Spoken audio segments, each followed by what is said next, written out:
Hi అండి, నమస్తే. నేను మీ సునీత. వెల్కమ్ బ్యాక్ టు అమ్మ చేతి వంట కిచెన్ అండ్ వ్లాగ్స్. ఈరోజు వీడియో వచ్చేసి ఎంతో టేస్టీగా కరకరలాడే బఠానీని ఎలా చేసుకోవాలనేది చూపిస్తున్నానండి. నెల రోజులు కూడా చాలా తాజాగా ఉంటాయి, చాలా టేస్ట్గా కూడా ఉంటాయి. ఇప్పుడిప్పుడే పళ్ళు ఊడుతున్న పిల్లల సైతం నుంచి పెద్దవాళ్ళ వరకు కూడా చాలా ఈజీగా తినే విధంగా, అస్సలు గట్టిగా లేకుండా ఎంతో క్రిస్పీగా ఉండేటట్టయితే చేసి చూపిస్తున్నాను. అలాగే ప్రీవియస్ వీడియోలో నేను లాస్ట్ ఇయర్ ఒక వీడియోని పచ్చి బఠానీని ఫ్రై చేసే వీడియోలో అయితే అడిగారండి, బఠానీ పేలుతుందండి, అలా పేలకుండా ఏదైనా టిప్ చెప్పండి అని.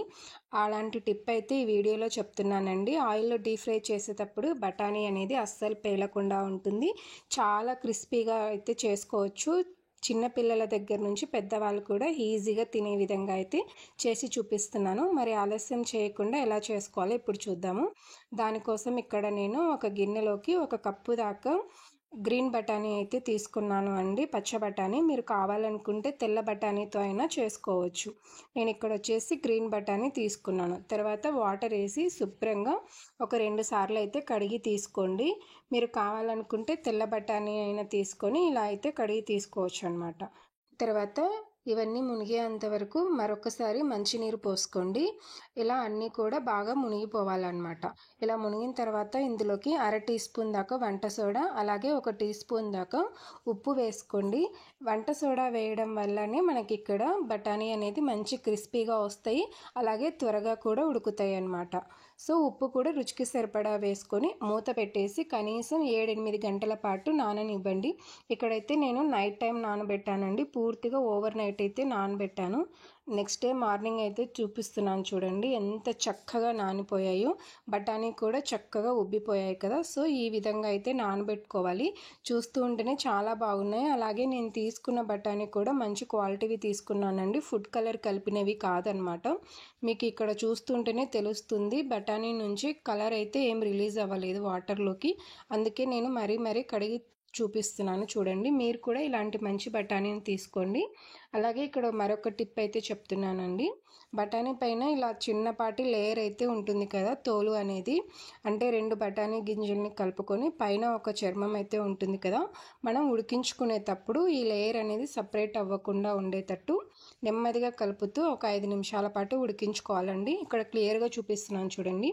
ఈ లేయర్ అనేది సపరేట్ అవ్వకుండా ఉడికించుకోవాలన్నమాట. ఇప్పుడు వీటన్నిటిని ఒక గిన్నెలోకి తీసుకొని తగినన్ని నీరు తీసుకోండి. ఇక్కడ నీరేం మరీ ఎక్కువగా అవసరం పట్టదండి, రోలింగ్ బాయిల్ అయ్యేదానికి సరిపడినన్ని వాటర్ తీసుకుంటే సరిపోతుంది. ఇప్పుడు వీటన్నిటిని స్టవ్ పైన పెట్టుకొని కనీసం ఒక 5-7-8 నిమిషాల పాటు మంటని మీడియం ఫ్లేమ్లో పెట్టుకొని ఉడికించండి. మరీ ఎక్కువగా ఉడికించని అవసరం లేదు. మరి ఎక్కువగా ఉడికించేసాము అంటే బఠానీ మనం ఆయిల్లో డీప్ ఫ్రై చేసినప్పుడు మరీ క్రిస్పీగా అవుతుందన్నమాట. సో ఇలా కొంచెం రంగు మారుతున్నట్టు అనిపిస్తేనే సరిపోతుంది. కేవలం 5 నిమిషాలు ఉడికించామంటే సరిపోతుంది. ఇలా రోలింగ్ బాయిల్ అవుతున్నప్పుడు వెంటనే వేరొక గిన్నెలోకి వాటర్ అంతా స్ట్రెయిన్ చేసుకొని తీసేసుకోండి. వేడి మీదనే తీసుకోవాలి. అలాగే ఇక్కడ మళ్ళీ వెంటనే చల్లనీరు అనేది వేయకూడదండి. ఈ వాటర్ అంతా కూడా స్ట్రెయిన్ అయిన తర్వాత ఒక కాటన్ క్లాత్ పైకి వేసేసుకోండి. ఒక 10 నిమిషాల పాటు మనము ఇలా స్ట్రైనర్లో వేసిన తర్వాత వేరొక గిన్నెలో పెట్టామంటే ఇందులో ఏదైనా నీరు ఉంటే అంతా కూడా కిందికి జారిపోతుంది అనమాట. తర్వాత ఇలా ఒక కాటన్ క్లాత్ పైకి వేసుకొని ఫ్యాన్ కింద కానీ లేదంటే అలా బయట గాలికి అలా ఒక అరగంట పాటు పెట్టామంటే మంచిగా తయారవుతాయండి. ఈలోపు మనము ఒక కడాయిలోకి డీప్ ఫ్రైకి సరిపడినంత ఆయిల్ పెట్టుకొని వేడి చేసుకోండి. ఈలోపు మన బఠానీ కూడా పూర్తిగా చల్లారిపోతుంది. ఇవి వేడిగా ఉండకూడదండి, పూర్తిగా చల్లారిన తర్వాతనే మనం డీప్ ఫ్రై చేసుకోవాలి. అలా చేసినప్పుడే ఆయిల్లో పేలకుండా ఉంటాయి, మూత ఏమి అడ్డు పెట్టుకోవడం అవసరం లేదండి. ఇక్కడ చూస్తున్నారు కదా, పూర్తిగా అయితే చల్లారిపోయాయండి. టేస్ట్ కూడా చాలా బాగున్నాయి ఇలా ఉడకబెట్టిన బఠానీయే. ఇప్పుడు మన స్టవ్ పైన డీప్ ఫ్రై కోసం పెట్టుకున్న ఆయిల్ అనేది చక్కగా వేడైపోయిందండి. ఇలా 1 లేదా 2 బఠానీ వేసి టెస్ట్ చేసుకోవాలి, మరీ ఎక్కువగా వేడి అవ్వకూడదు. అలాగే బఠానీ వేసేటప్పుడు మనం చేత్తో కాకుండా ఇలా గరిటెతో స్లోగా ఆయిల్లో వేసాము అంటే ఆయిల్ అనేది చిట్లకుండా ఉంటుంది. ఎందుకంటే బఠానీ గింజ అనేది కాస్త బరువుగా ఉంటుంది కాబట్టి ఆయిల్లో వేయంగానే ఆ బరువుకి ఆయిల్ అనేది చిట్లుతుంది. అందుకు గరిటెతో వేసుకొని ఇలా కలుపుతూ వేయించాలండి. ఇక్కడ సెకండ్ బ్యాచ్ ఫ్రై చేసేటప్పుడు నేను ఒక టిప్ అయితే చెప్తానండి. మనం వంట సోడా వేసాం కదా, వంట సోడా వేసినప్పుడు ఇలా ఆయిల్లో నురగలు వస్తుంది అనమాట. సో అలా నురగలు వస్తున్నప్పుడు కలుపుతూ ఫ్రై చేసుకోవాలి. ఫస్ట్ బ్యాచ్ ఫ్రై చేసేటప్పుడు ఎక్కువగా నురగ రాదండి. రెండోసారి కల్లా ఆయిల్ అనేది మంచిగా వేడవుతూ ఉంటుంది కాబట్టి బాగా నురగలు వస్తాయి. మనము ఆయిల్లో బఠానీ వేసినప్పుడు ఇలా కలుపుతూనే ఫ్రై చేసుకోవాలి అండి, లేదంటే మాడిపోతాయి. ఈ బఠానీ ఫ్రై అయ్యాయా లేదా అని తెలుసుకోవడానికి కూడా నేను ఇక్కడ ఒక టిప్ చెప్తాను. బఠానీ కాస్త ఫ్రై అయ్యాయంటే అన్నీ కూడా పైకి తేలుతాయండి. అలా తేలిన తర్వాత ఇలా ఆయిల్లో నుంచి తీసుకొని ఒక ఏదైనా స్ట్రైనర్లోకి పెట్టేసుకోండి. మీరు కావాలి అనుకుంటే టిష్యూ పేపర్ మీద అయినా వేసుకోవచ్చు. తర్వాత సెకండ్ బ్యాచ్ వేసినప్పుడు చూడండి ఆయిల్లో నుంచి బబుల్స్ అనేవి ఎలా వస్తున్నాయో. ఇలా బబుల్స్ ఎందుకు వస్తాయంటే మనం వంట సోడా వేసి రాత్రి అంతా నానబెట్టాం కదా, సో ఆ వంట సోడా అంతా కూడా ఇలా బబుల్ రూపంలో పైకి వస్తుందన్నమాట.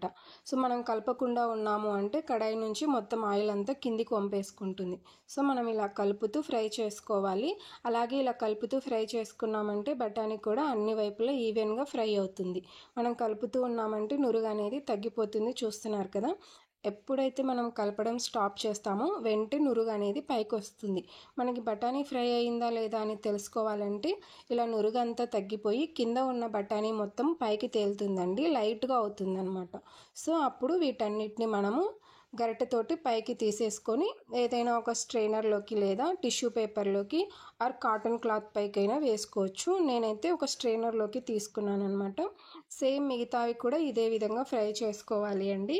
అన్నిటినీ కూడా ఇలాగే ఫ్రై చేసుకోవాలి. సెకండ్ థర్డ్ నెక్స్ట్ ఫ్రై చేసే బ్యాచెస్ అన్నిటికీ కూడా ఆయిల్లో నురగలు వస్తూ ఉంటాయి. అస్సలు పేలవండి. నేను చెప్పినట్టు యాస్టీస్గా ఫాలో అయ్యారంటే ఎక్కడ కూడా ఒక్క బఠానీ గింజ కూడా పేలే ఛాన్స్ అనేది అస్సలు లేదు.